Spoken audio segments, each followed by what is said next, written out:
Beautiful people. We live, Yo, today is exciting. Yay.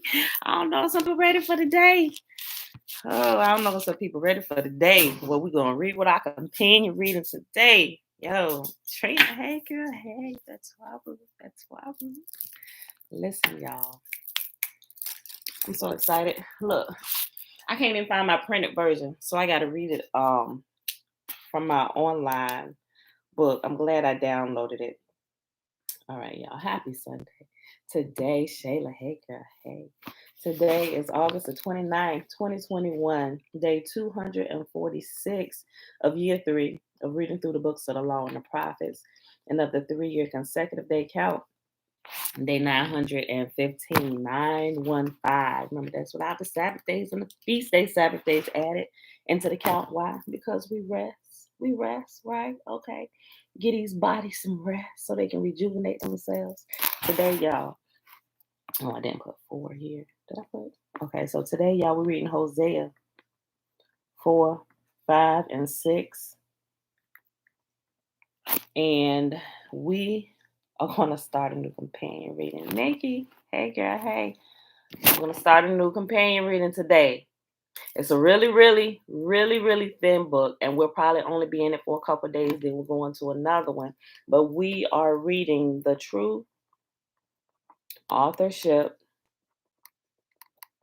of the New Testament. We're going to find out who wrote the New Testament today, y'all. Kurt Shalom. We're going to find out who wrote the New Testament, why they wrote it, what some of the things mean, the analogies and everything. You guys, I sent it to a few of you that asked about it a little while ago. So you may have read through it. You may have skimmed it, but we're going to go through every single page, right? Okay. And to answer some of these questions, whereas you are in church sometime and you hear different people, well, Mark wrote the book of Mark. This is Luke's account. Matthew wrote this. And really, well, we're going to find out. I ain't going to say it. I'll just let you find out yourself, y'all. Okay. So let's go ahead and do the Shema. Before we get started, I'm so excited about this today, y'all. We might lose some people. Some people just ain't ready for it. You know how you hear something, you just can't believe it because you've been taught a certain thing all your life. But that's okay. We understand it. You just need to let it soak in and go check into these things. Go look into them, right? And there's a way to test everything, people. There's a way to test everything. I don't teach y'all how to do nothing else. I want to teach y'all how to test principles. And the easiest way to test spiritual principles, if you really don't understand, it's simple. Most people don't want to do it. You simply have to go fast. I'm telling you. Some people don't want to put in that work. They want to argue with you. They want to ask you all kinds of questions. Asking questions is not bad. It's not bad at all. But when you just seem not to be getting, or you just can't understand, I'm telling you, this kind does not come out except for by prayer and fasting. This kind of what demons know. This type of unbelief, right? Can't nobody mess with that. Nobody can screw you on the fast, and you can only screw yourself with the fasting, right? So when you fast and when you water fast, those things that you begin to understand and perceive, you know that no human being is giving it to you, right? They show a direct link to the unseen realm, right? And if you're searching for Yah, he know you're looking for him. He know you coming. So he waiting for you right there at that place where you should be at, that you will only fast, that you will only find in fasting. Yo, I'm telling you. Hear, therefore, O Israel, and observe to do it, that it may be well with you, and that you may increase mightily, as Yahuwah, the mighty one of our fathers, has promised us in a land that flows with milk and honey. Hear, O Israel. Yahuwah, our mighty one, he is one. And you shall love Yahuwah, your mighty one, with all your heart, and with all your soul, and with all your might.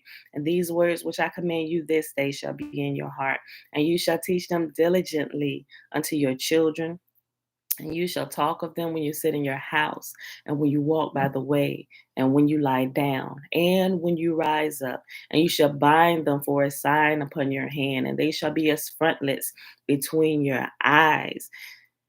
And you shall write them upon the posts of your house and on your gates. And Yahuwah commanded us to do all these statutes, to fear Yahuwah, our mighty one, for our good always, that he might preserve us alive as it is at this day.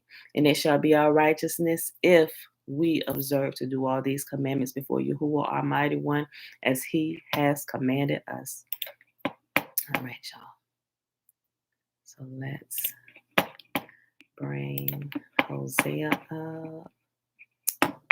Minimize the screen right here. Mom, shalom. Hold on, y'all. Okay.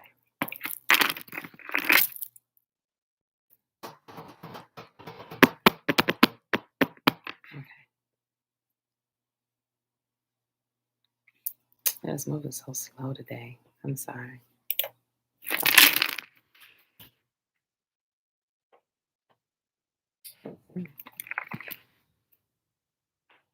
Phone.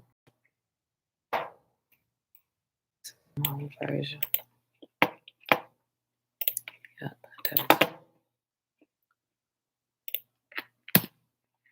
Okay. I'm using an NLT, y'all. Hosea chapter 4. Yahuwah's case against Israel. Hear the word of Yahuwah, O people of Israel. Yahuwah has brought charges against you, saying, there is no faithfulness, no kindness, no knowledge of God in your land. You make vows and break them. You kill and steal and commit adultery. There is violence everywhere, one murder after another. That is why your land is in mourning, and everyone is wasting away. Even the wild animals, the birds of the sky, and the fish of the sea are disappearing. Don't point your finger at someone else and try to pass the blame. My complaint, you priests, is with you. So you will stumble in broad daylight, and your false prophets will fall with you in the night. And I will destroy Israel, your mother. My people are being destroyed because they do not know me.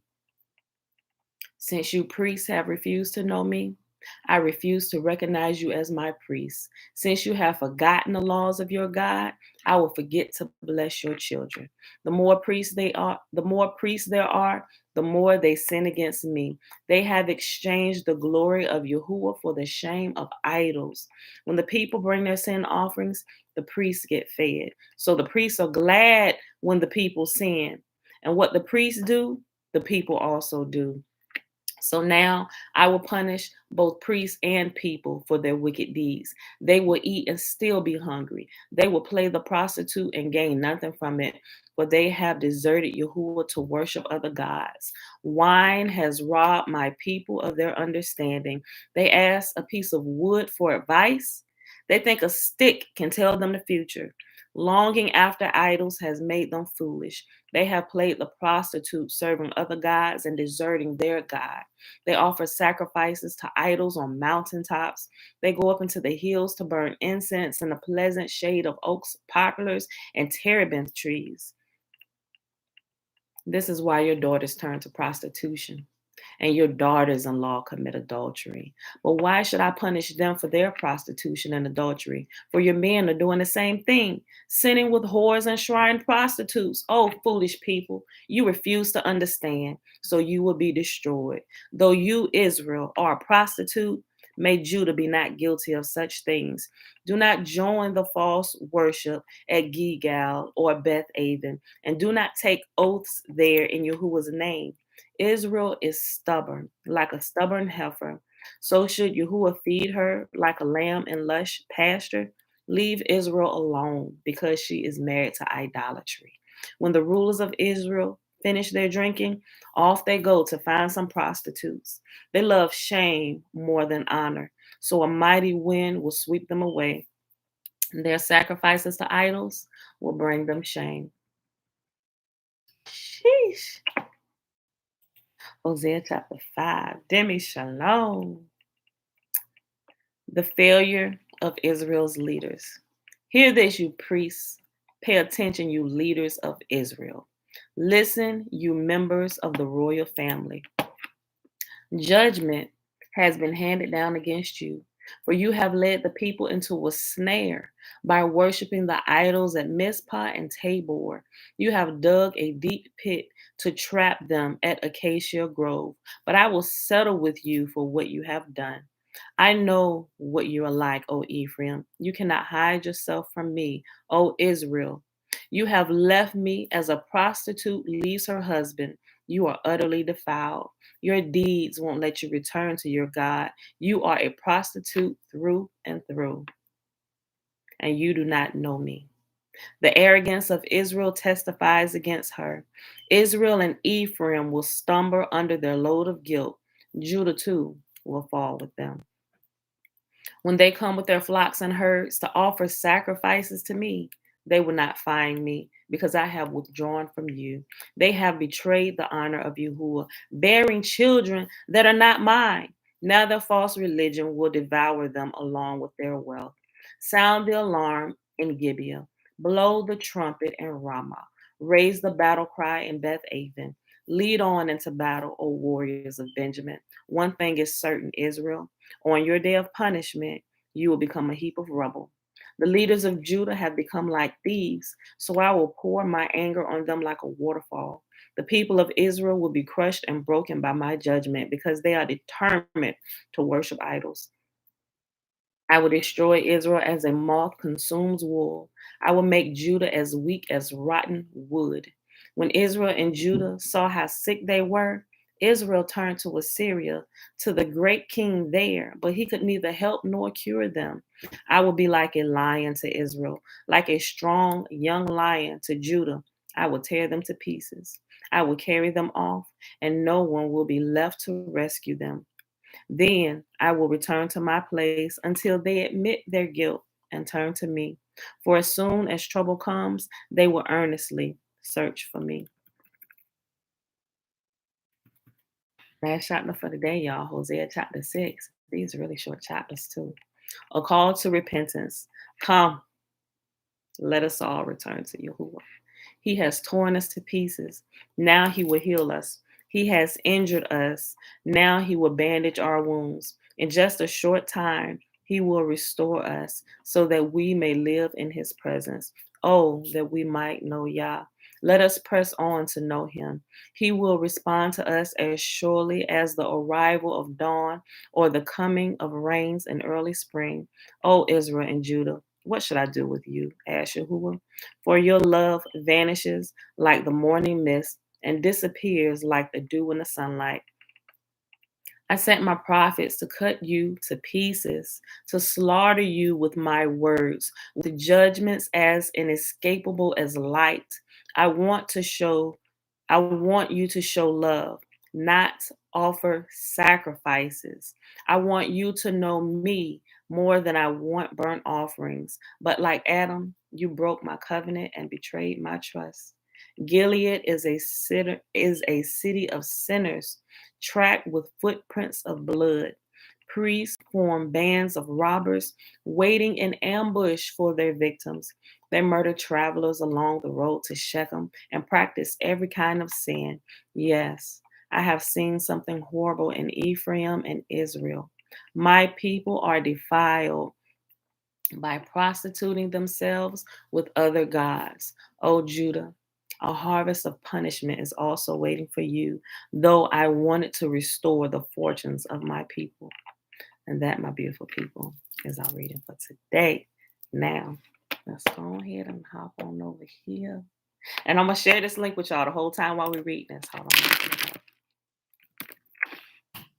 The true authorship of the New Testament. And also, if you go to my playlist, in the playlist section on my YouTube channel, you will actually see a playlist entitled The True Authorship of the New Testament. You can click on that. I actually got on this.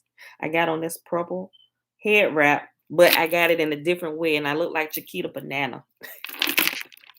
That wrap was real hot. If y'all watch that video, every time I look at that video, I'm like, oh my gosh, I'm going to knock that thing off my head myself.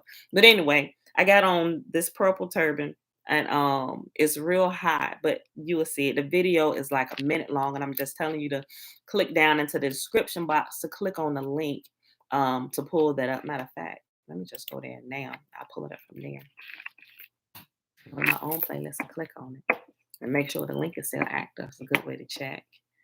Okay, let's see.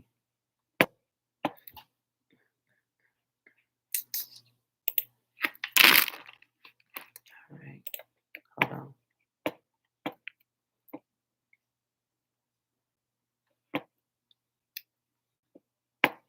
I don't want that to play. Hold on. Hold on, y'all. I should have had the link ready. I really should have. Oh, okay. Go to it. Oh, and if you're watching this from my backup channel, you got to go to my main channel. So I'll put the link in the description, in the description box, and I'll pin it to the comment section. Okay, playlist. So you can actually, because it's only on my main channel. All right, here we go.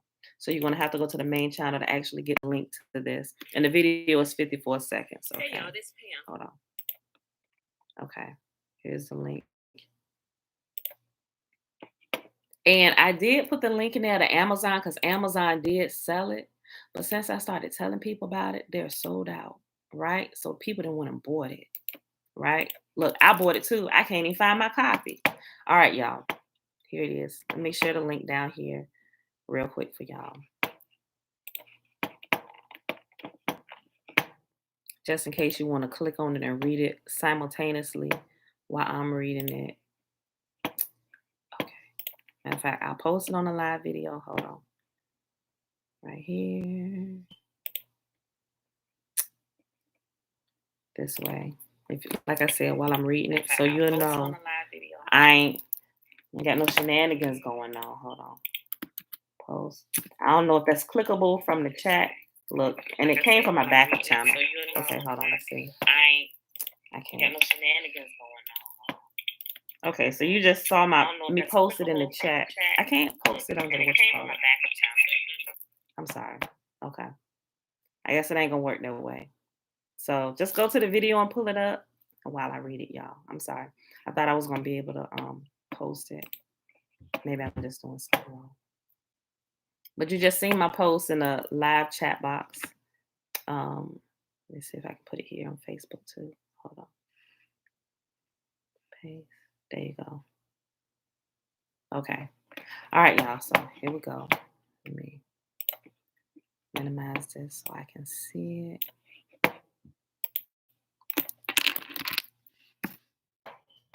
Okay. Y'all might be able to click that now. Okay, in the chat box. Okay. The true author of the New Testament and Arius Calpurnius Piso is his pen name. Y'all may not necessarily know that name. I'll the name you may know the Piso family by, right? This particular Piso, Arius Calpurnius Piso, everybody might know him as Flavius Josephus. That's why I can't roll with Josephus. Josephus, he was a great historian, boy. He could tell a story like none other.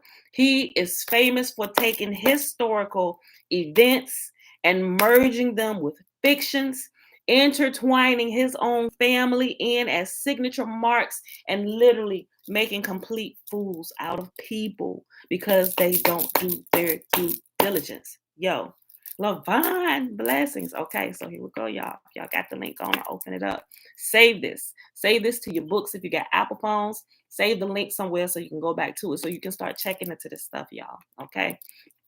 If I lose you, I lose you. Come back later when you realize the truth. Okay. But I'm going to just read what's in here, right? And you can go start looking into some of this stuff. Now, it starts with this intro. It says, "Why we welcome you to the inner circle."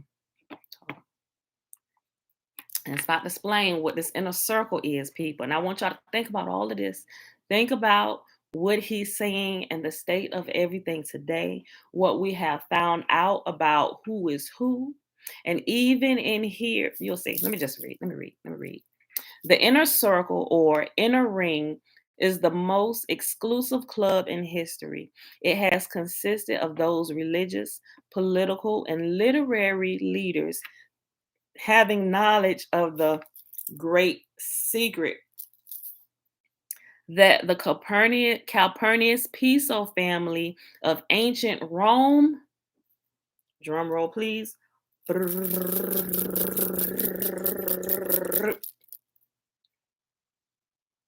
created the fictional Jesus. I'm gonna read it again. I'm gonna keep on reading, y'all. It has consistent. Before y'all start getting mad and putting all kinds of comments, just listen to the whole thing. Just stay with us for the next couple days while we read through all of it. Take it, read it on your own. Go through and start checking into some of the stuff. Then let's talk about this.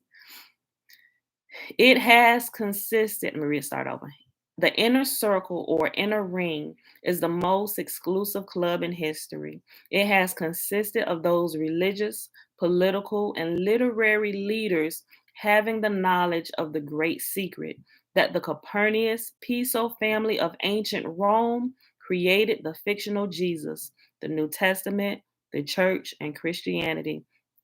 In welcoming the general public to this knowledge, the following introduction is appropriate. Originally, this explanation was designed solely for the Jews for the purpose of preventing their conversion to Christianity. Remember, think about during Constantine's time, right? How he was trying to merge everybody. He was literally trying to he was literally all of the Torah keepers, those who were keeping the Torah, who were full of power, and Yah was showing up for them. They were literally trying to squash all that power. They didn't want that power that the true sons and daughters of God or the true sons and daughters of Yah. What does a God birth? A God births gods, right?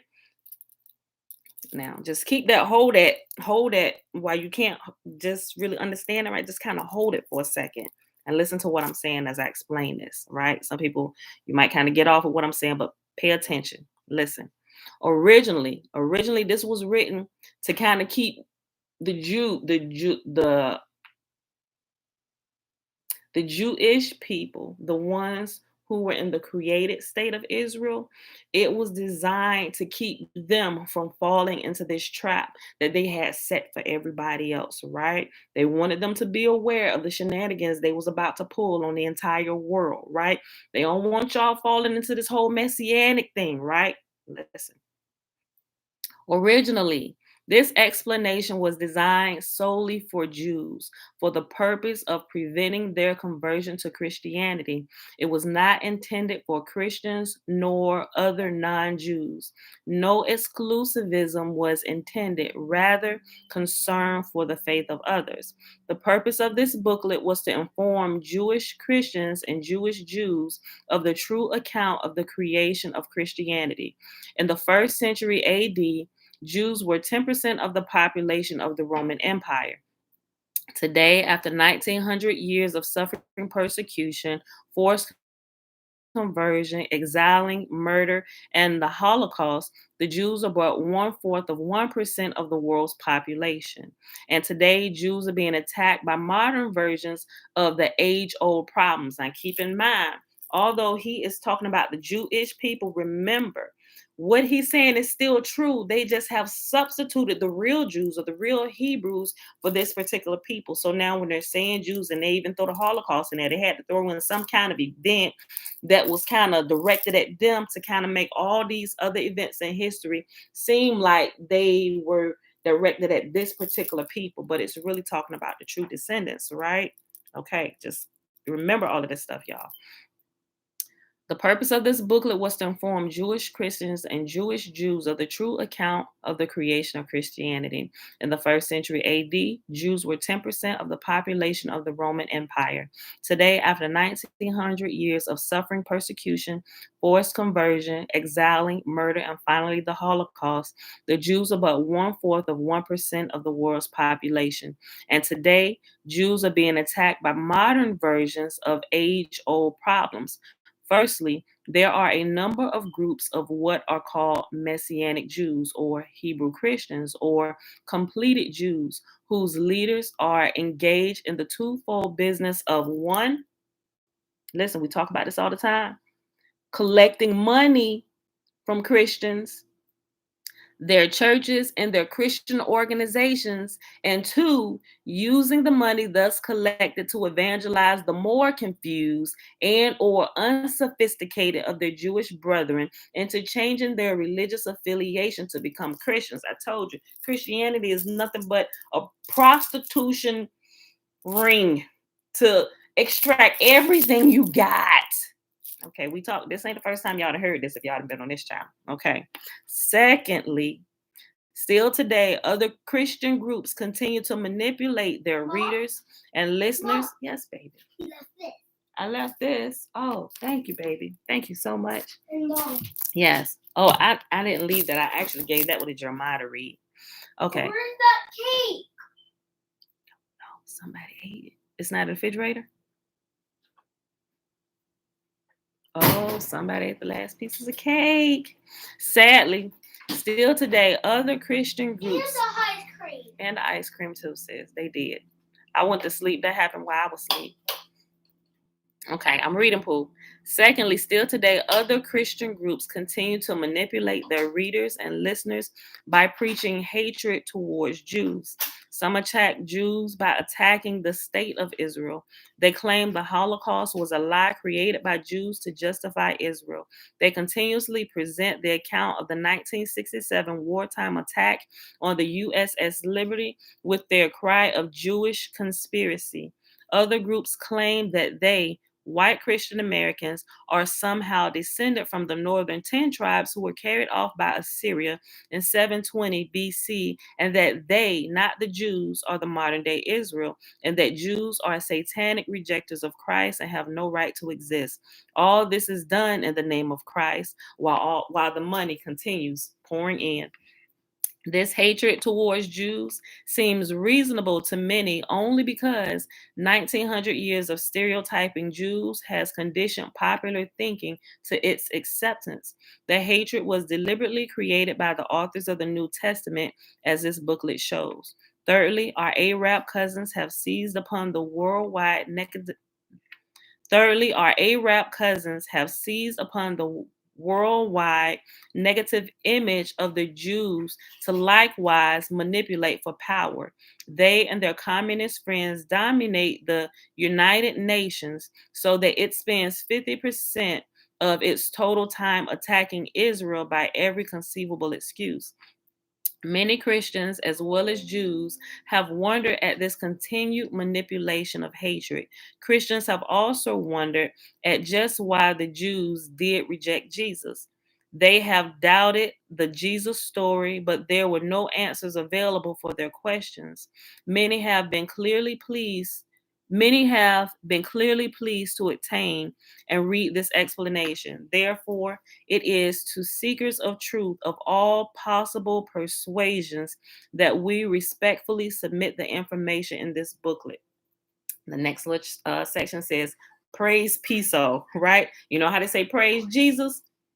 They really should say praise Piso, and you're about to find out why. And also, this book was written in 18, no, I'm sorry, not 18, 19, hold on. I think it was like 1980 something, y'all. It could be earlier than that because there's actually, matter of fact, if you go to my playlist section, I think I put the video link in there for somebody who was actually teaching this in the, I think it was the 70s. You can tell because the video is extremely old. But even back then, and as I began to look at different things, I could see that even throughout time that a lot of people were trying to tell people what the New Testament really was. And first of all, when they wrote it, and this is pertaining to the four gospels, right? The four gospels. They never thought, Piso never thought, or Flavius Josephus never thought that this literary work of his, the Gospels, this literary work, he never thought it would go as far and be read as long as it was, right? Okay. A challenging proposal. If any group or person should feel its sincerity and or honesty is being unfairly attacked by this booklet or should wish to challenge this thesis, we stand ready to publicly debate on the issues. The actual authorship of the New Testament, and B, the proof that leaders know this great secret and use the information. Yeah. You need some fruit in there. Wait a minute, Pooh. Wait till I'm done reading. And B, that proof that leaders know this great secret and use the information, which is code in their writings. Code, CODE. They code this in their writings. Okay. Go to the next page.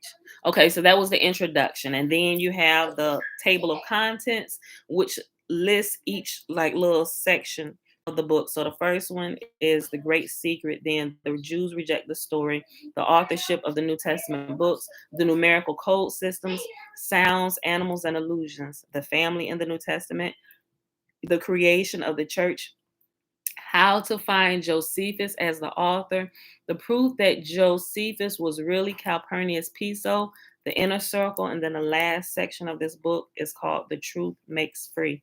And it's on, it's like 28 pages, and the last chapter starts on page 25. Okay, it was copyright. This was made the year I was born, 1979.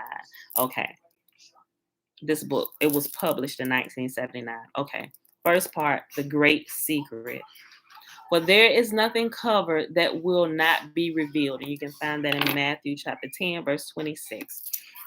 The New Testament, the church, and Christianity were all the creation of Calpurnius Piso, pronounced Piso, P-E-S-O. But it's spelled P-I-S-O, but it's pronounced Piso with it's a E, P-E-S-O. The New Testament, the church, and Christianity were all the creation of Calpurnius Piso, pronounced Piso family, who were Roman aristocrats. The New Testament and all the characters in it, Jesus, all the Josephs, all the Marys, the disciples, the apostles, Paul, and John the Baptist are all fictional. The Piso created the story and the characters. They tied the story into a specific time and place in history, and they connected it with some peripheral actual people, such as the Herods, Gamaliel, and the Roman procurators. But Jesus and everyone involved with him were created, that is, fictional characters. So as I wrote this, remember how I said there are some true things in the New Testament. Is because they took real live events and they've created fiction around it and made it all one and make it seem like all of it's true. So even this right here, and you actually go back and start looking for some of this stuff, it'll help you to divide the truth from the leaven. And while you're doing this, I recommend that you fast, right? So you can really see what's going on, people. I'm just telling you from what I personally did and what I had to do. Because at first I was like, this is a lie. This is a lie. But certain things was not adding up. Okay, let me keep reading. Okay. In the middle of the first century of the present era, Rome's aristocracy felt itself confronted with a growing problem. The Jewish religion, or the Hebrew religion, was continuing to grow in numbers, adding ever more proselytes. Jews numbered more than 8 million and were 10% of the population of the empire, and 20% of that portion living in East Rome. Approximately half or more of the Jews lived outside Palestine, which many were descended from proselytes, male and female. However, Judaism's ethics and morality were incompatible with the hallowed Roman institution of slavery on which the aristocracy fed, lived, and ruled. They feared that Judaism would become the chief religion of the empire. The Roman author, Aeneas Seneca, y'all probably familiar with that name, Seneca, tutor and confidant of Emperor Nero. Y'all, I'm sure y'all familiar with Emperor Nero as well. Emperor Nero suggested in a letter to his friend Lucilius, a suedum of Lucius Piso, that lighting candles on Sabbaths be prohibited. Seneca is later quoted by St. Augustine in his City of God although the quotation does not exist in Seneca's extant writings, as charging that the Sabbath customs of the most accursed nation, they call us the most accursed nation, the Hebrew people, right? The Sabbath customs of the most accursed nation have gained such strength that they have now been received in all lands. The conquered have given laws to the conqueror. The family headed by Seneca's friend Lucius Piso was confronted with an allied problem more personal to it. They were the Copernicus Pisos, who were descended from statesmen and consuls and from the great poets and historians as well. Gaius Lucius Calpurnius Piso, the leader of the family, had married Aria the younger from her grandfather's name, Aristobulus. This made Lucius Piso's wife the great granddaughter of Herod the Great. Remember, the Herods were real people, right? Okay, y'all be tracking along now. I'm gonna need y'all to do some historical research like I've been doing it. All right. Repeatedly, religious minded Judean zealots were staging insurrections against the Herodian rulers of Judea, who were Piso's wife's relations. Piso wished to strengthen his wife's family control of the Judeans or of the Hebrews, right? Or those from the kingdom of Judah. The Pisos searched for a solution to the two problems. They found it in the Jewish holy books, which were the foundation both for the rapid spread of the religion for the zealots' refusal to be governed by Rome's puppets. The Pisos mocked but marveled at the Jewish beliefs in their holy books. Therefore, they felt a new Jewish book would be the ideal method to pacify the Judeans and strengthen their in-laws' control of the country, right? So think about it. If we keep y'all's commands and we know it, and they know if we're devoted and we're devout towards Yah, that we're not going to go against what he says, right? So they found a way to infiltrate the Hebrews. Let's create another Jewish book. Tell them we found it, right? And let's distribute this, right? Now, our people should have known better. They should have known better. Wait a minute, I ain't never heard this before. They should have known better, right? Listen. About the year 60 AD, Lucius Calpurnius Piso composed Marcus, the first version of the Gospel of Mark, which no longer exists. He was encouraged by his friend Seneca and assisted by his wife's kinsman, the young Perseus, the poet. Nero's mistress, later his wife, Poppaea was pro-Jewish, and Nero opposed the plan. The result was the Pisonian conspiracy to assassinate Nero, detailed in the historian Tacitus. But this attempt failed when he aborted the plot. Instead, Nero had Piso and Seneca and their fellow conspirators executed by forcing them to commit suicide. He exiled Piso's young son Arius, spelled Arius herein, who appears in Tacitus under several names, including Antonius Natalis. Nero sent young Piso to Syria as governor. That post also gave him command of the legions controlling Judea. His own history records his service in Judea in the year 65 under the name of Gessus Florus, and in 66 the Suedum Sistius Gallus. This Arius Calpurnius Piso deliberately provoked the Jewish revolt in 66 so he could destroy the temple in Jerusalem, for the Jews were unwilling to accept his father's story and thereby become pacified by it as was intended. However, his 12th legion was caught by the zealots in the pass of Beth Horon and almost lost. Nero's reaction was to exile him instead to Pannonia to command a legion there and to send Licinius Mucanus to serve in Syria and Vespasian to Judea to put down the Jewish revolt. Y'all familiar with Vespasian too, right? Some of these names will be clicking for y'all. Then in 68, Nero was assassinated by his own slave, Epaphroditus, who, unknown to his master, was young Piso's lackey. Galba became emperor and named Piso's cousin, Lusanius Piso, as his intended successor, but Galba in turn was soon overthrown by Otho. Otho was then overthrown by Vitellius, at which point Piso and his friends began to flock together against the latter. The Pisos and Vespasian and Musanius and Tiberius Alexander, Philo's nephew, all joined ranks behind Vespasian to seek to overthrow Vitellius.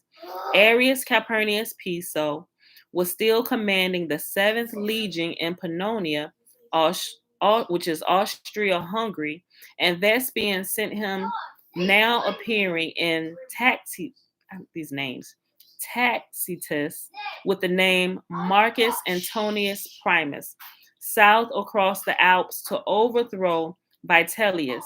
Meanwhile, the main body of Vespasian's legions marched overland under Mucianus from the east towards Rome. Piso succeeded in defeating Vitellius's army and secured Rome for Vespasian. Mucianus arrived and promptly sent him to Judea to help Titus at the siege of Jerusalem. He did so, and in 70 they assaulted the city, then the temple, burned it, slaughtered many thousands, sent thousands more to slavery, and gladiatorial combat and death, or the gladiators. Some of them they used to be gladiators, fight to the death, right? Then Arius Calpurnius Piso wrote in sequence the following. In 70 through 75 CE, he wrote the Gospel of Matthew. In 75 through 80 CE, he wrote the present Gospel of Mark. In 85 through 90 CE, he wrote the Gospel of Luke with the help of Pliny the Younger. In the Gospel story, yes, baby. You told boys let's do homework. They don't need to do homework right now. Yes, they do. Why? So you can get on the computer? No. Why? Yeah. No, I don't. Okay. I said boys have to do schoolwork and just do schoolwork and let me play on my laptop and the computer. Okay, Go ahead, Pooh. I'll address them about their schoolwork today. Okay. No. Sis, I'm about to send you upstairs. You're interrupting the reading. Wait. Okay. Thank you. Remind me in a second. Okay. In the gospel story, he inserted himself by playing the role not only of Jesus, but also of all the Josephs as well. He particularly enjoyed assuming the identity of Joseph, wishing to create a Jewish hero, a savior in fictional form. He and his father before him felt the identity of a second Joseph secretly, but very aptly fit them. For their name, Piso, had the same 4 letters, rearranged as the 4 Hebrew letters Yud, Vav, Semek, and Fe, which in that language spelled the name Joseph. Thus, they saw themselves as the new Joseph. This is why so much of the story of Joseph in Egypt is secretly redone and inserted into the gospel story of Jesus. So when y'all read that, and I know a couple people as they started paying attention, like, wait a minute, this sounds a lot like Joseph. And yes, it absolutely does. Keep on reading, keep on searching, and you're gonna find out why. A lot of people, as they start to read it, they begin to notice how similar a lot of the things are that begin to match, right? So we're about to talk about this. Okay. This is why so much of the story of Joseph in Egypt is secretly redone and inserted into the gospel story of Jesus. Okay, so now he's giving you 2 charts. If you're looking at the PDF, you will see it's the Jewish Joseph of Jesus, and it's comparing it to the second Joseph, Jesus in the New Testament. Okay, so in I'll just say in the Old Testament, in Genesis, you will see Joseph has 12 brothers. In the New Testament, you see the new Joseph, who is Jesus, has 12 disciples. In the Old Testament, in Genesis, the Joseph there were spices on camels. The second Joseph, which is Jesus in the New Testament, got the spices with the Magi. In the Old Testament, Joseph flees without his cloak from Potiphar's wife. In the New Testament, the young disciple flees without his cloak when Jesus is arrested. In the Old Testament, Joseph was sold for 20 pieces of silver. In the New Testament, Jesus is sold for 30 pieces of silver. Old Testament, brother Judas suggests a sale. New Testament, Judas sells Jesus. Old Testament background was Egypt, bondage, and slaying of the firstborn. In the New Testament, the background was flight to Egypt to avoid Herod's slaying of the male children. Matthew 2:13 and 16. Old Testament, Miriam is the sister of Moses, whose story is sequel to that of Joseph. New Testament, Miriam is Jesus' mother. The Jesus figure which Piso creates is a composite. He inserts redrawn elements from Joseph in Egypt and other Jews of the Bible, elements from Essene writings, and characteristics of various pagan gods. Piso plagiarized the Hebrew scriptures. Especially, he loved and borrowed freely from the prophet Isaiah, whose 44th chapter was most helpful. Piso's idea to make Jesus a God to whom to bow, worship, and pray came from Isaiah chapter 44, verse 17. And the idea to prophesy in the Gospel of John and in the writings of the church fathers. The prophecies fit Jesus for the same reason Cinderella's slippers fit her feet. The Jesus story was deliberately written in such a way that it would fulfill the prophecies.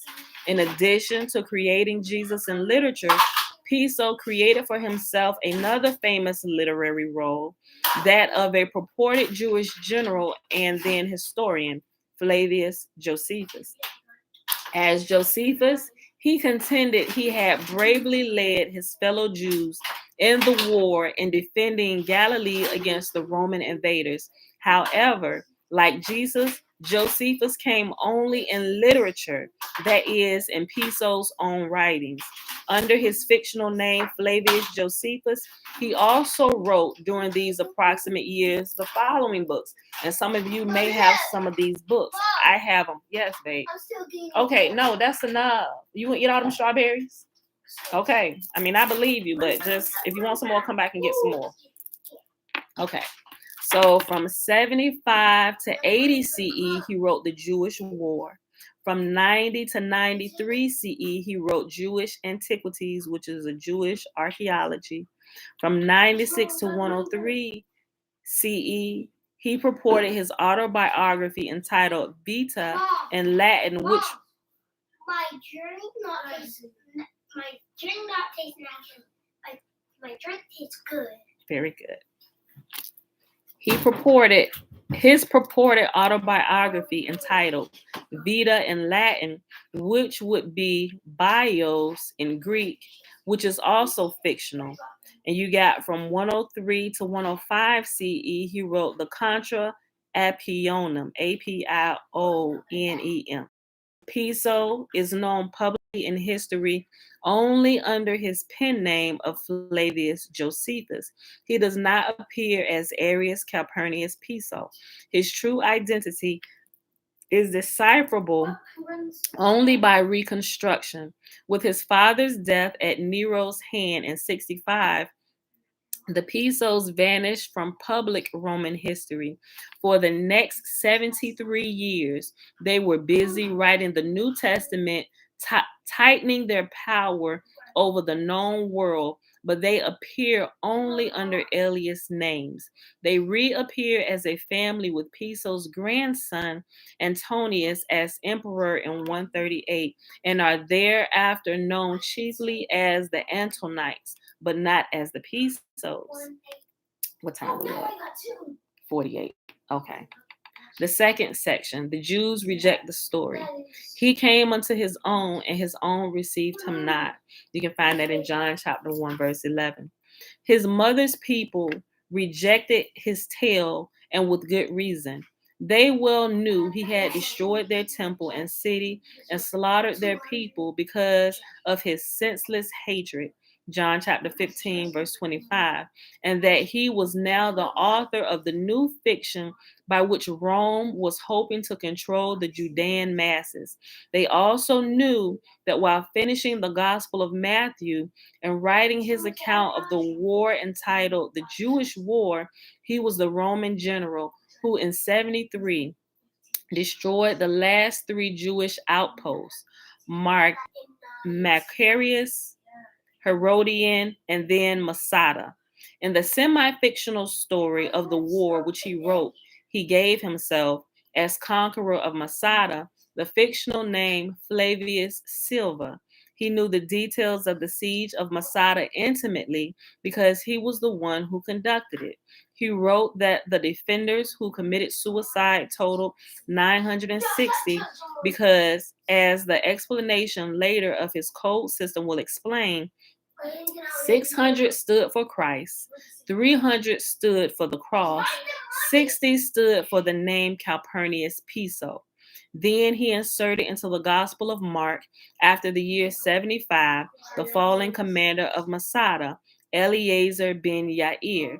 He makes him Jairus in Mark chapter 5, verse 22. Then he puts him into Luke chapter 8, verse 41 as Lazarus. He was teasing that he, Piso, because his alter ego creation was Jesus, could heal and raise from the dead, whereas the Jews had been forced by him to perish at Masada.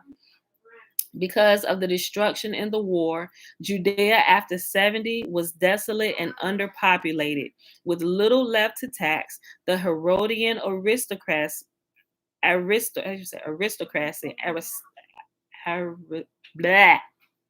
aristocracy had gone to Rome permanently to live. The Sadducean priesthood, appointees and in-laws of the Herods, were dead at the revolutionaries' hands, and the remainder scattered to Rome.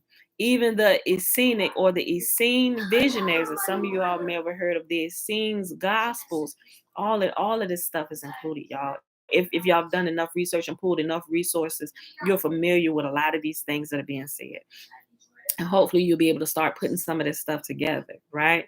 Even the Essenic visionaries in the desert were dead at Piso's hand.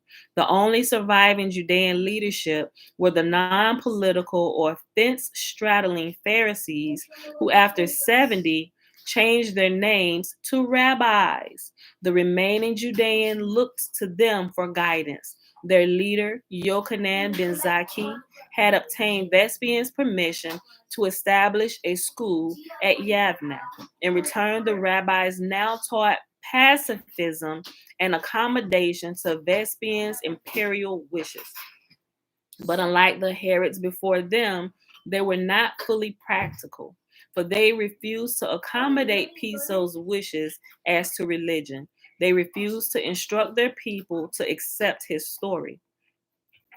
The little man and the sycamore tree in Luke chapter 19, who became a follower of Jesus, Rabbi Gamaliel or Gamaliel inserted, hold on, Rabbi Gamaliel is inserted not only as the teacher of Paul, Acts chapter 22, verse 3, but also as the speaker at the Council of Jerusalem, warning that the apostles should be let alone. Acts chapter 5, verses 38 through 39. If you're familiar enough with the New Testament, you know what this is talking about. Remember how they said, okay, they doing all kind of miracles in his name, whatever. He said, listen here, if these people if this man is truly is truly the savior or whatever, then leave him alone. He said, but if this is an insurrection, when he dies, all of them are going to fall away. He said, but if he dies and they multiply, it's going to be to our detriment, right? So y'all familiar with this. So I just kind of summed it up in my own words, right? But that's found.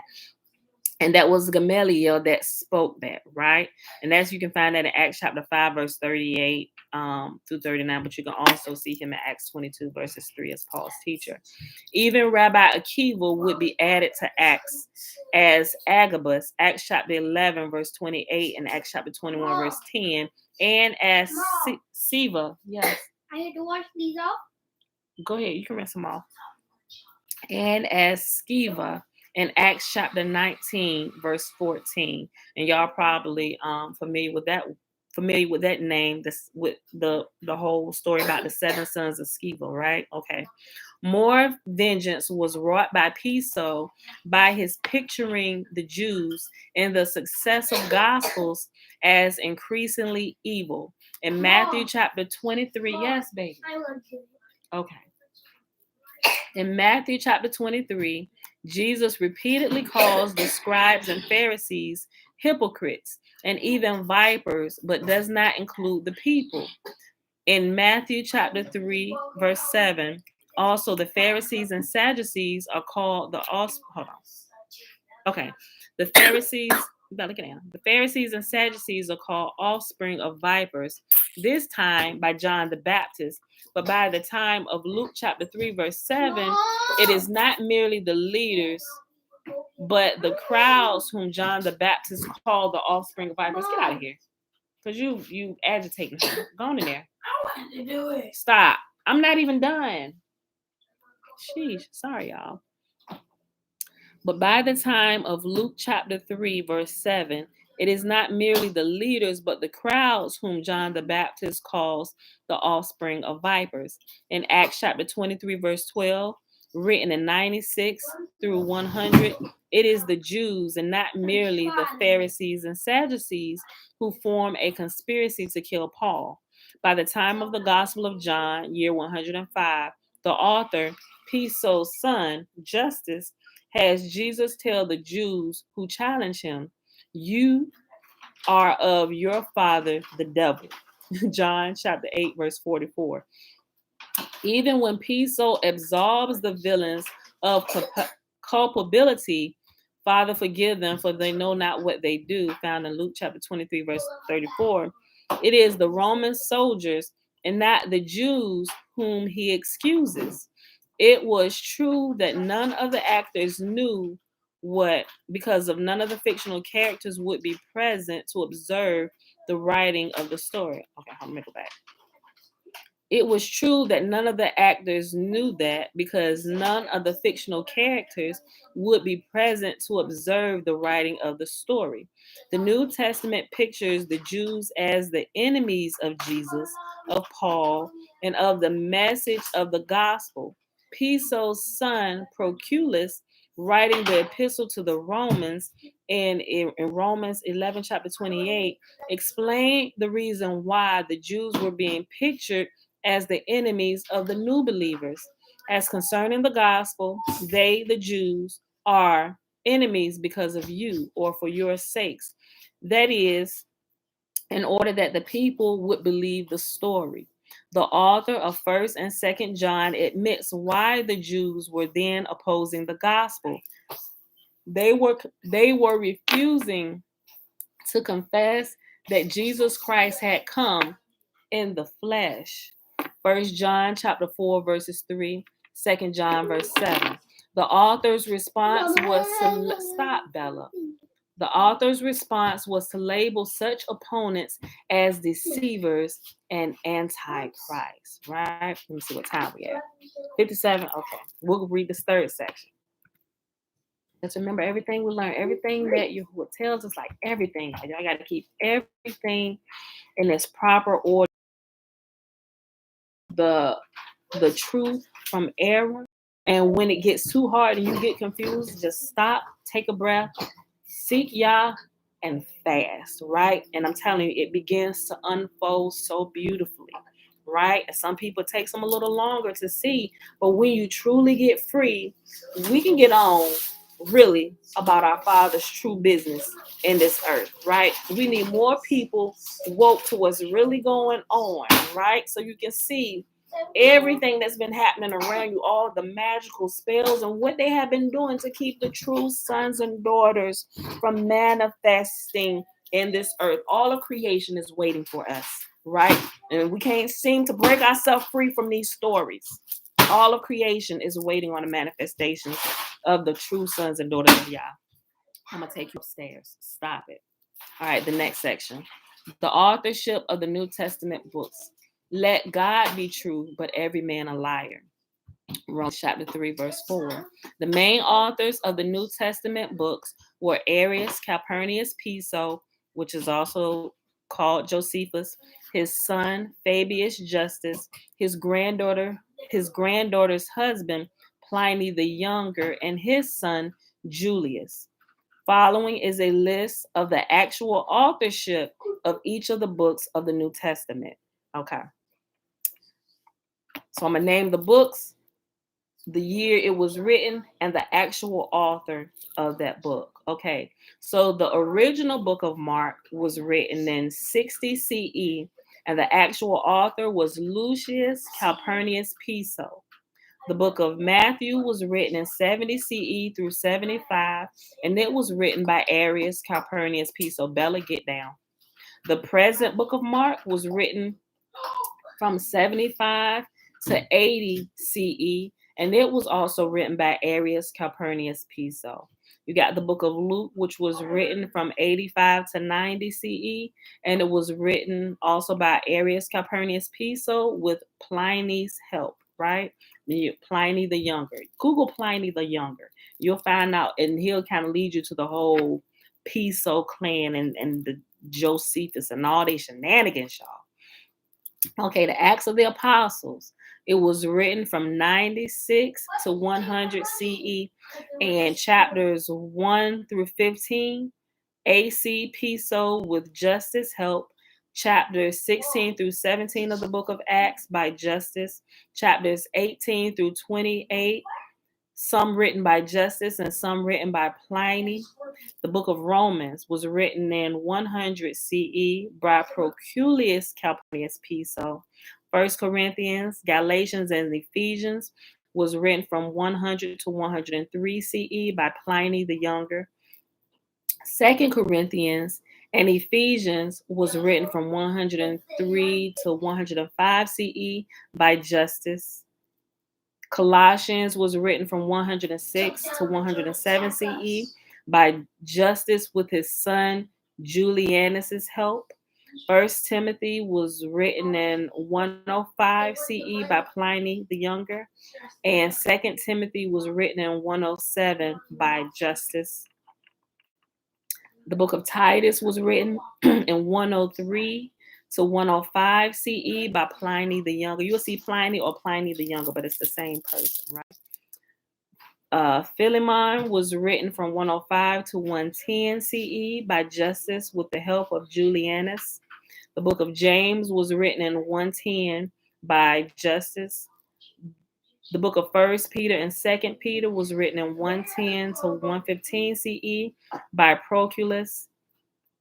First, Second, and Third John was written in 110 to 115 CE by Julius Calpurnius Piso. Stop site. Jude was written in 110 to 115 CE by Julius. Revelation was written in 136 to 137 CE by Julius. The book of Hebrews was written in 140 by Flavius Arrhenius, or Arian, aka Appian, the younger grandson of Piso, by Claudia Phoebe. Okay. The Church Fathers. Between 100 and 105 additional, between 100 and 105 additional Christian books were already being done by the same authors who were finishing the New Testament itself. Julius wrote an epistle as Clement of Rome. Pliny wrote a number of epistles as Saint Ignatius. Proculus wrote one as Saint Polycarp. By these writings, the authors were installing themselves in their own time as the legitimate successors of the apostles Peter and Paul, who had supposedly written in the middle of the past century. This facade entitled them, as they now would among their new believers, to be the legitimate propagandizers and interpreters of the Christian writings. The Septuagint. Father, too, was busy. Piso was amending the Greek Septuagint. In his Gospels, he strengthened his story by misquoting places from the Hebrew scriptures. He changed language in the Septuagint to make it conform with the New Testament misquotes. Remember, we've been talking about all of this stuff, right? And if you only just use the Bible, maybe dictionary and the concordance, sometimes you not get on this stuff. If you get smart, you'll go pull the Septuagint, see this lines up with this. Y'all gotta go further back, right? And as you go further back and you do really diligent study, you'll begin to see that the sweater is unraveling, right? It is unraveling. You ain't gonna have nothing left. They done took truth and mixed it with fiction. They done put themselves inside of there, created stories around it, and made it line up oh so perfectly that it made it look like this is happening. And even the prophets, remember how we talk about the prophecies? Oh, this prophecy has happened just like they said in my G. They're still controlling everything. Of course it's happening like that. And it looked like prophecy is being fulfilled because they wrote it. They wrote the friggin' prophecies, and they're pulling the strings to make sure it's carried out like this. They're controlling the media. They're controlling the story that plays before your face. They've created the book that put it in front of you, and you think, oh, Jesus is coming back. This is the answer. I'm like, if y'all don't wake up, I'm trying to get y'all attention. I'm like, they're creating a story, and they're taking y'all down the drain with them and make us look like the Antichrist. And they tell you, they warn you, anybody that go and they start speaking against this, they're speaking another gospel. They're trying to keep you away from us because we are the ones who are really trying to wake you up. Pay attention, right? And that's why I said, if you don't believe nothing, there is something that nobody can tamper with. Fasting. You fast. The only person that can stop you from fasting is you. Fasting will open your eyes to the unseen realm and all the shenanigans and everything that you hold so tightly to and believe is the truth. When you feel like, oh my gosh, that's being shaken, what am I going to hold on to? Has everything been a lie? No. All of that has to be shaken away so you can see the truth and you can see the firm, solid ground so we can walk, people. Okay, look. The Septuagint. Father too was busy. Piso was amending the Greek Septuagint. In his Gospels, he had strengthened his story by misquoting places from the Hebrew scriptures. He changed language in the Septuagint to make it conform with the New Testament misquotes. That way, there would be an alleged correct translation of the Hebrew scriptures with which the New Testament quotations agreed. Listen. Hold on. And this one right here, I'm still like, oh my gosh, we really I'm just putting everything away and I'm just going to fast for 40 days and 40 nights. The Apocrypha.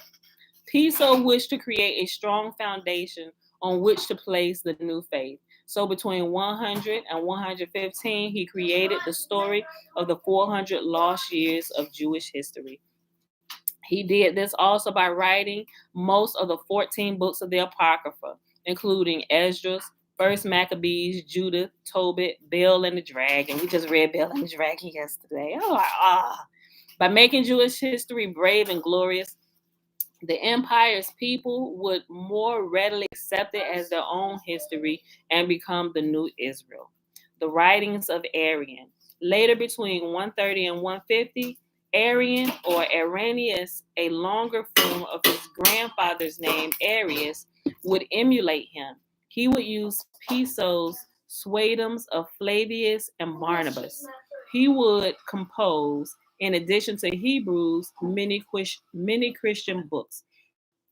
And y'all probably heard of these. The Shepherd of Hermas, Barnabas, the Diachi, Martyrdom of Polycarp, Epistle to Diognetus, as well as the 24 volumes on Roman history, an account of Alexander's campaign into India, the writings of the purported astronomer Ptolemy, and the lecture notes of Epictetus, his Stoic instructor, whom he created. What time we at? An hour, 8 minutes. Okay. Let me see what comes after this. Because we're going to have to pause somewhere. Let me see what we're going to pause. Ooh. I'll read these numerical systems. Okay. Let's see. Let me see where I'm going to stop because I got to keep my page.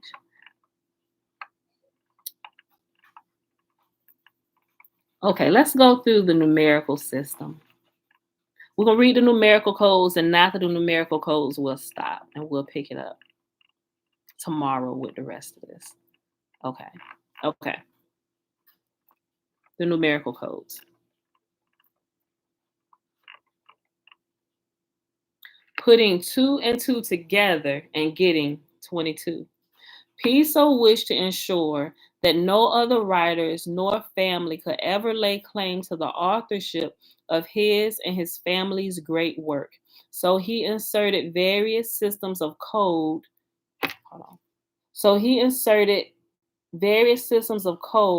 Into his New Testament writings and similarly into his public writings under his Josephus name and also into the Apocrypha, each to express his and his family's true identity.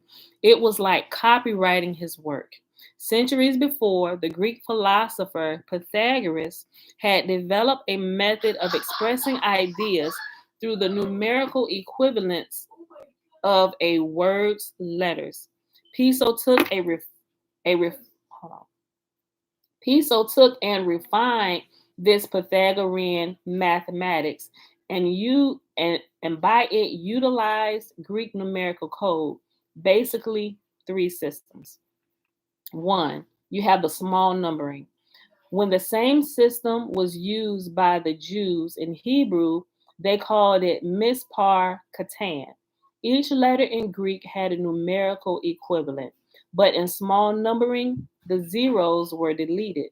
Thus, in Greek, his family name was spelled Calpurnios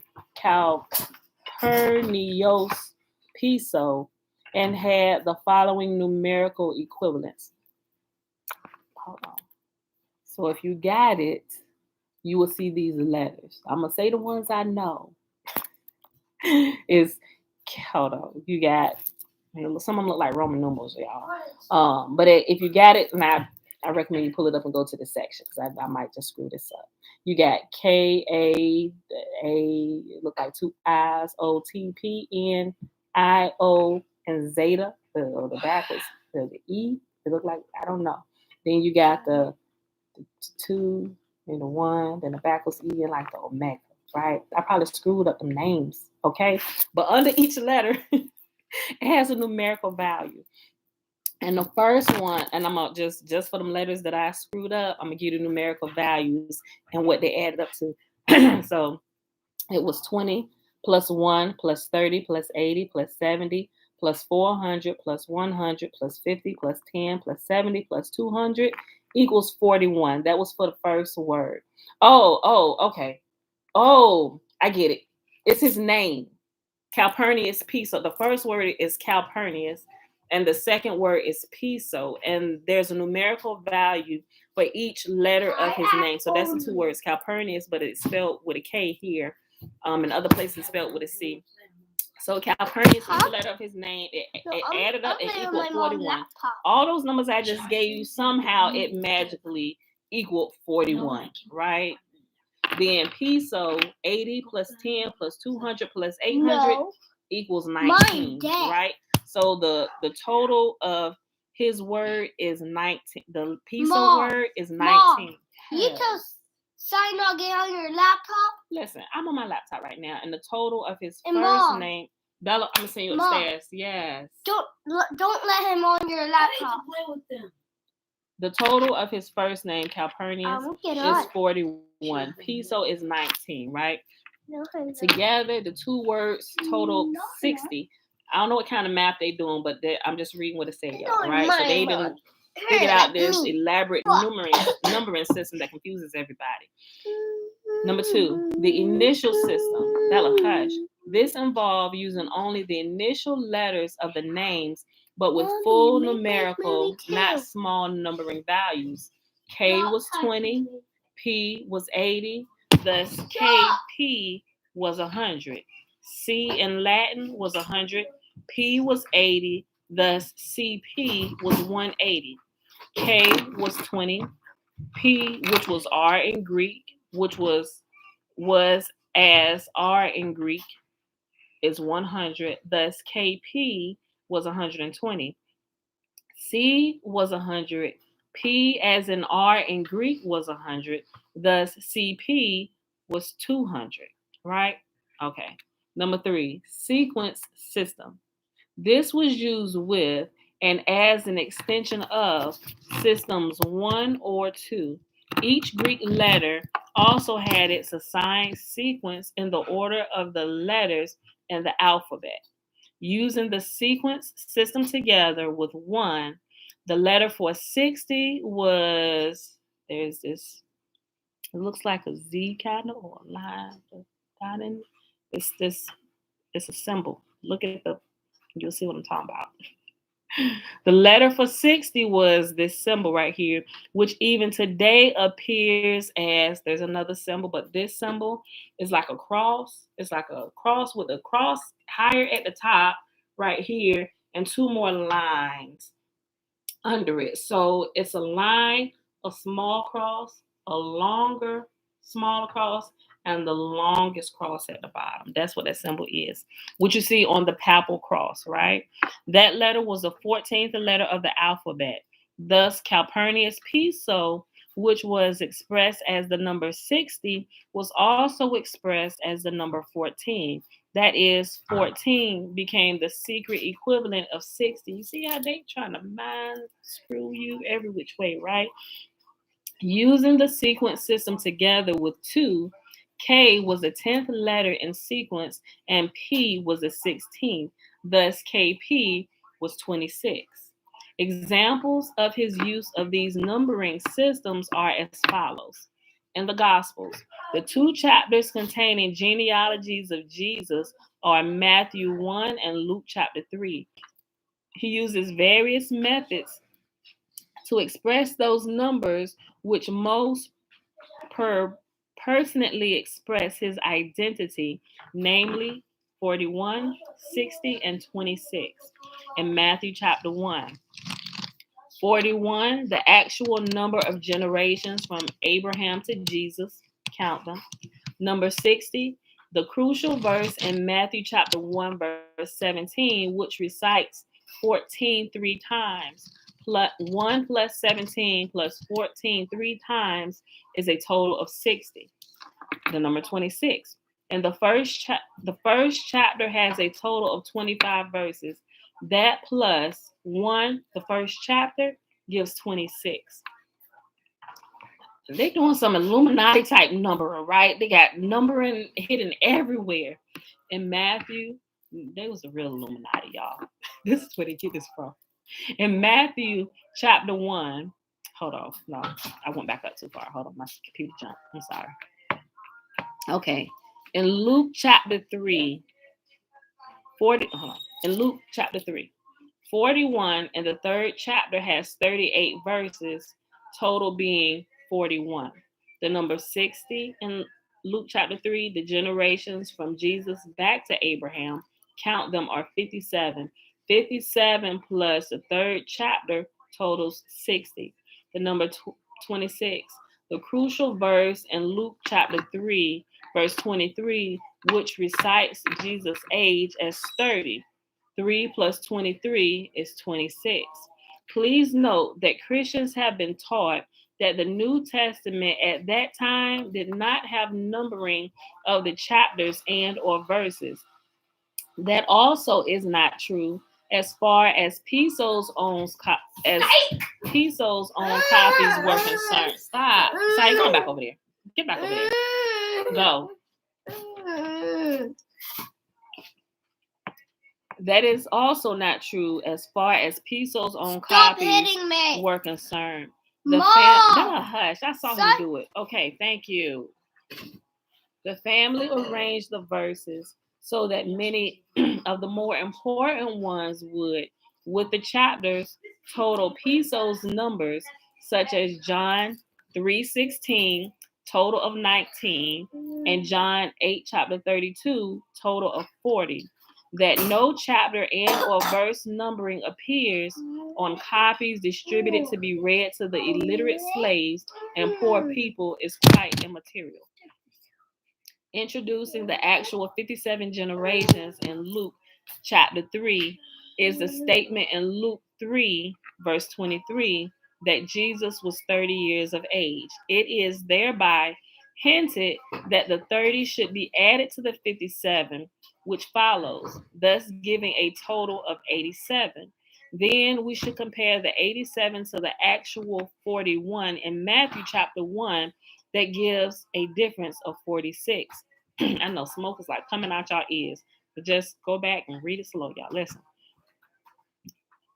46 was Jesus Christ in small numbering, as when in the Gospel of John, the Jews tell Jesus that the temple was being built for 46 years. But Piso had an even more pertinent reason for using this involved method to secretly insert 46 in connection with 41. You make my smoothie after you done. You need to get some tissue and blow your nose. It is thereby hinted. Hold on. Wait. I don't want back up. I'm sorry, y'all. Hold on. But Piso had an even more pertinent reason for using this involved method to secretly insert 46 in connection with 41. He was hinting that we should put the two numbers together as 41:46 and then find that verse in Genesis. When we do that, we find the verse by which recites that Joseph was 30 years old when he stood before Pharaoh in Egypt. By secretly thus hinting at Genesis 41:46, Piso was teasing that the chapter and verse in Genesis was the source of his idea to make Jesus 30 years of age. He was saying that the Old Testament story of Joseph was the source of his idea to use the Joseph. Hold on, I skipped a line reading. Hold on. By secretly thus hinting at Genesis 41:46, Piso was teasing that the chapter in Genesis, that the chapter and verse in Genesis was the source for his idea to make Jesus 30 years of age. He was saying that the Old Testament story of Joseph was the source of his idea to use the Joseph story, that is, many elements in it, as redone by him for Jesus's life, and the idea to remake himself as the fictional Joseph, that is, Josephus, purported in a purported Jewish historian, and also to insert himself as all the Josephs in the New Testament. Okay, the following is a chart of the three numbering systems explained above. Okay, so this is the Greek lettering chart, y'all. So if you have this, if you know what it looks like, it's there. I gave you the link. So if you go to page 7, you will actually see that. I'm not going to read through all of that, but it gives the letters, the Greek letters, the names form alpha, beta, gamma, delta, epsilon, zeta, eta, theta, iota, kappa, lambda, mu, nu, z, omicron, phi, rho, sigma, tau, epsilon, phi, chi, psi, and omega, right? It goes through all of those, the how it's pronounced, the small numbers, the number 2, the initial numbering system, then you got the third sequence system of the numbers. All of that is on that chart. So go to the link, go to page 7, and you will see it, right?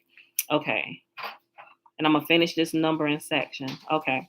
In his public writings as Josephus, read the first couple pages of his Vita, his purported autobiography, and you will see that he uses in order the following numbers. 26, Eosis, or we talked about this in the book we just got finished reading, Fossilized Customs, right? The I was, what is this? The INSOUS with the Seuss, right? Which is how they spell Jesus in small number, right? Okay.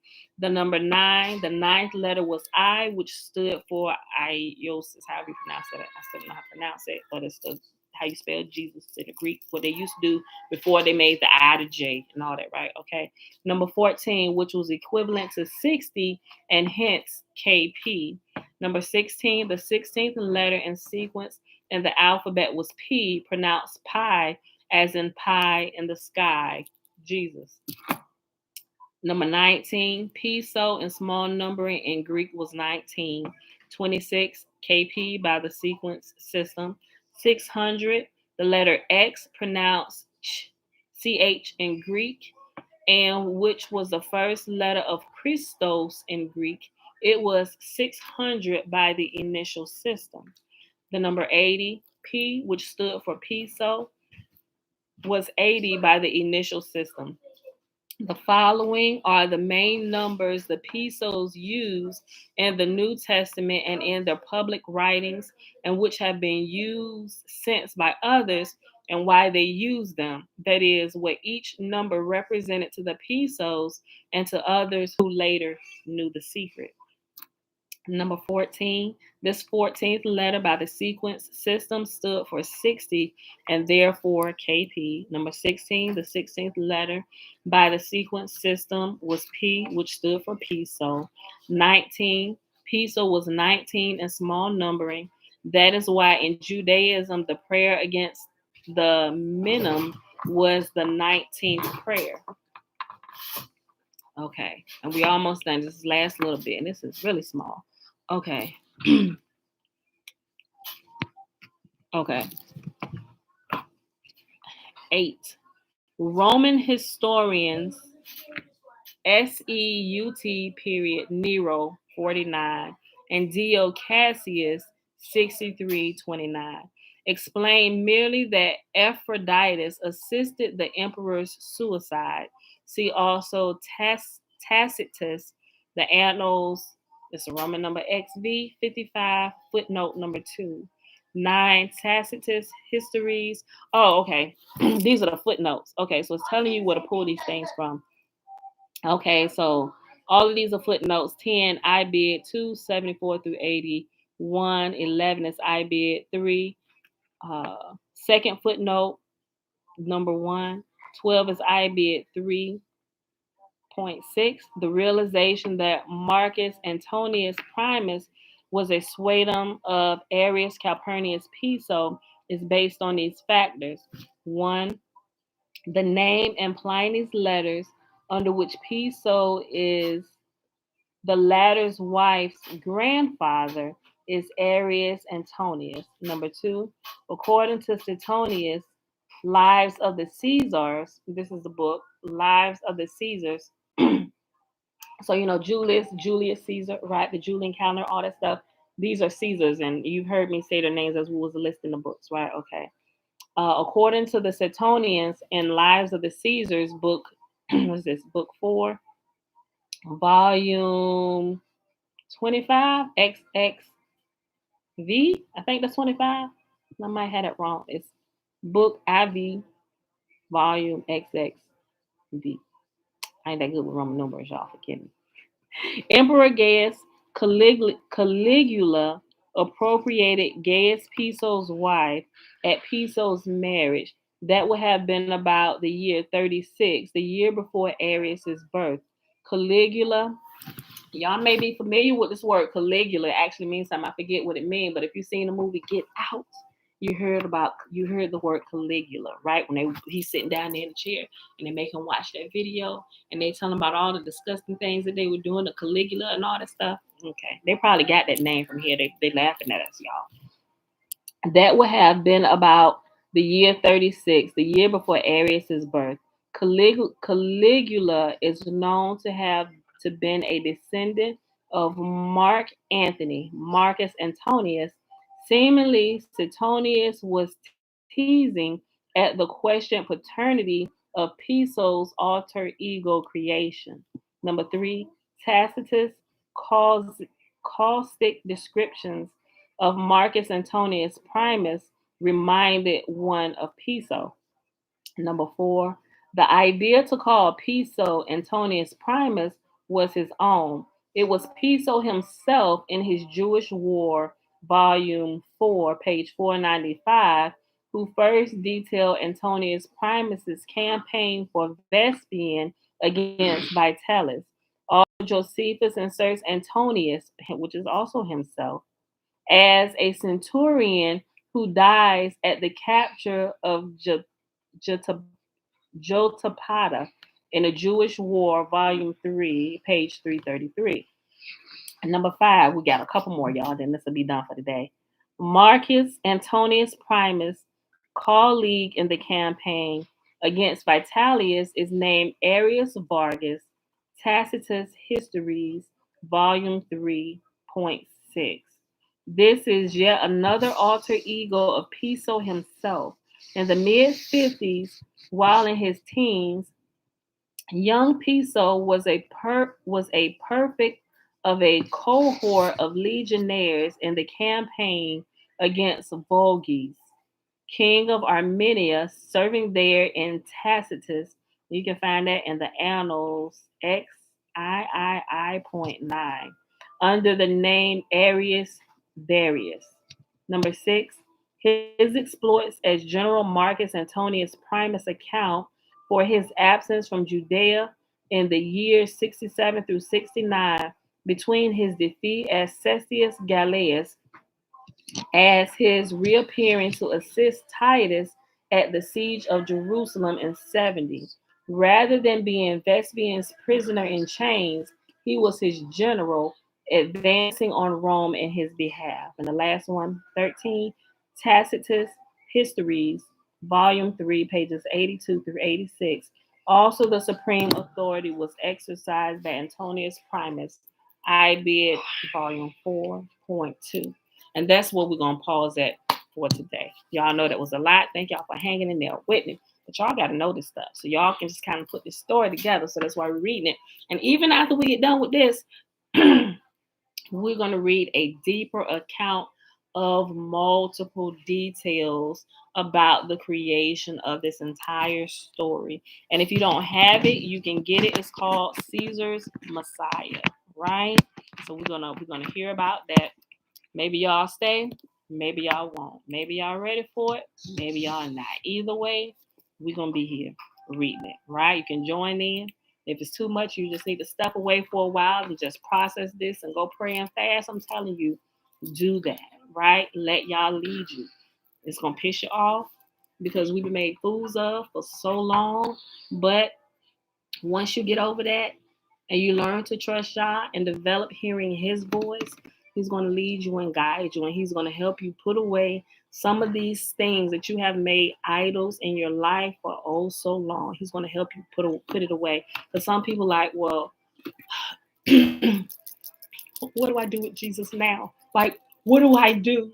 I thought this was who I was supposed to worship when Yahuwah said, you worship me and me alone. What do I do with this? And I tell people, I said, just take it and just put it away, right? Repent and turn to Yah, right? Help him wash away all the foolishness, wash all the scales off your eyes so we can really get on about our Father's business, right? All right, y'all. So with that being said, I really hope y'all enjoyed the reading for the day. Y'all, it is Sunday, August the 29th, 2021, day 246 of year 3 of reading through the books of the law and the prophets, and of the 3-year consecutive day count, day 915. We read Hosea chapter 4, 5, and 6, and we read the true authorship of the New Testament. I gotta go back here to the pages. Hold on. We read pages 1 to 26. That was a lot. What? 26? Pages 1 to 26 to the top of page 26.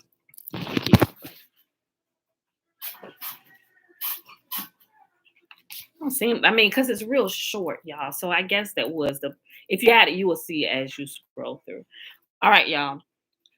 So with that being said, let's go ahead and do the blessing, right? The blessing is found in Numbers chapter 6, verses 22 through 27. Remember, the first verses is the Nazarite vow. Man or woman can take it.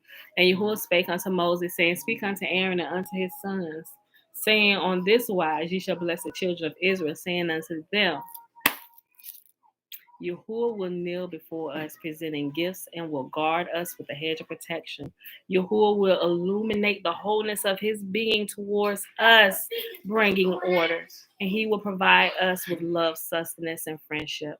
Yahuwah will lift up his wholeness of being and look upon us, and he will set in place all we need to be whole and complete. And they shall put my name upon the children of Israel, and I will bless them. All right, beautiful people. Mom. That is it. Mom. I ain't see no questions, so I I'm think getting ready to go everybody to was school. quiet and listening, just kind of taking it I in. want to press it. So hold your questions to the end. Take a copy of this book. I posted the link. And once this gets done, I'll post it in the comment section. We'll talk about it. We can talk about it and go through some of this stuff. But take your time, click on it, save it, start looking at some of them references.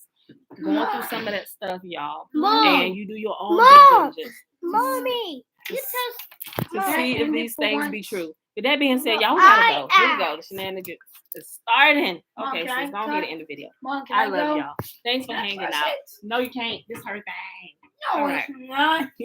Well, it's hers. I don't want to hear her holler. Go ahead, sis. End the video. All right, y'all. I love y'all. Enjoy y'all Sunday. Okay. Bye, y'all. Thanks for hanging out, YouTube. Okay. End this one. Uh-oh. Nope. But, well, yeah, you got it. Hit that one over there. But look what popped up over here. No. Hit cancel. Okay, now hit end stream. Bye, y'all. Hit end stream. Cool. End. Oh, there you go.